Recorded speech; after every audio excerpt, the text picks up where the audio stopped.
कांग्रेस ने जब इस राष्ट्र का विकास नहीं कर पाया, सोशल जस्टिस नहीं कर पाया, तो उस आक्रोश में बिहार खाकर लालू यादव के हाथों में सौंपा।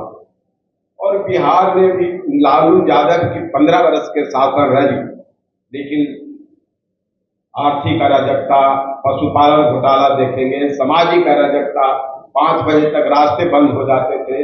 इन कारणों से फिर नीतीश सामने आए, नीतीश को लोगों ने स्वीकार किया। लेकिन अभी देखेंगे कि बिहार में अभी मुख्यमंत्री का संकट का दौर चल रहा है। एनडीए के लोग नीतीश कुमार को मानने के लिए तैयार नहीं है और महागठबंधन के लोग तेजस्वी को मानने के लिए मुख्यमंत्री तैयार नहीं है। तो ये रस्साकसी बिहार में मुख्यमंत्रियों की चल रही है और एक निर्णय लेने में ये लोग अक्षम हो रहे हैं। और दूसरी बात हम देखेंगे कि 15 साल की नीतीश की सरकार और 20 सालों के नीतीश जी की सरकार, अब 15 सालों के लालू जी की सरकार से बिहार की आवाम एकदम ऊब सा गया है। तो लोगों ने चर्चाएं शुरू की थी कि अब बिहार में एक नए विकल्प की जरूरत है, एक नए सरकार की जरूरत है। तो उसी दौर में एक जन सुराज पार्टी आ गई जो बिहार को विकल्प देगी और जनता जन सुराज के साथ आगे बढ़ रही है। और हम लोग यह समझते हैं कि आगे आने वाले चुनाव में जन सुराज शिकस्त दे करके बिहार में एक विकल्प के रास्ता तैयार कर दिया है और जनता आ रही है। अब सरकार जन सुराज ही बनाएगा।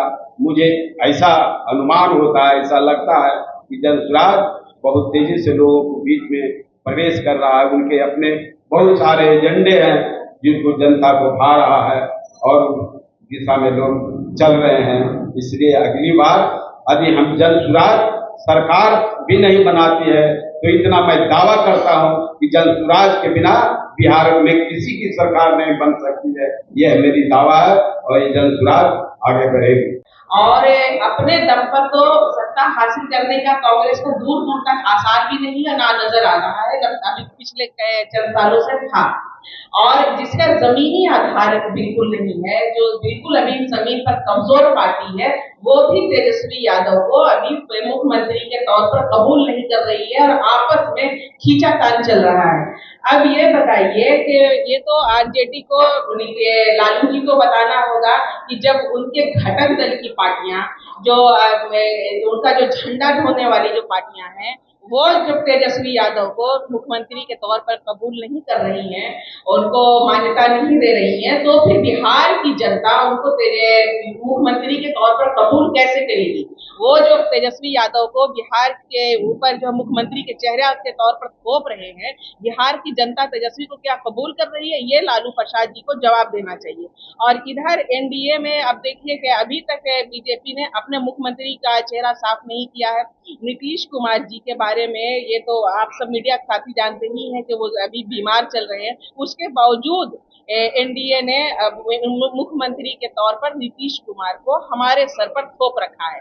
अब बीजेपी ये बताए कि क्या अगला मुख्यमंत्री नीतीश कुमार जी होंगे, या तो जेडीयू को जवाब देना होगा या बीजेपी जवाब दे। और क्या अगर नीतीश कुमार जी अगर नहीं है, उनको ये मान लिया गया है कि उनकी सेहत खराब है, वो तंदुरुस्त नहीं है, तो क्या उनकी जगह पर कोई सेहतमंद मुख्यमंत्री को लाएगा?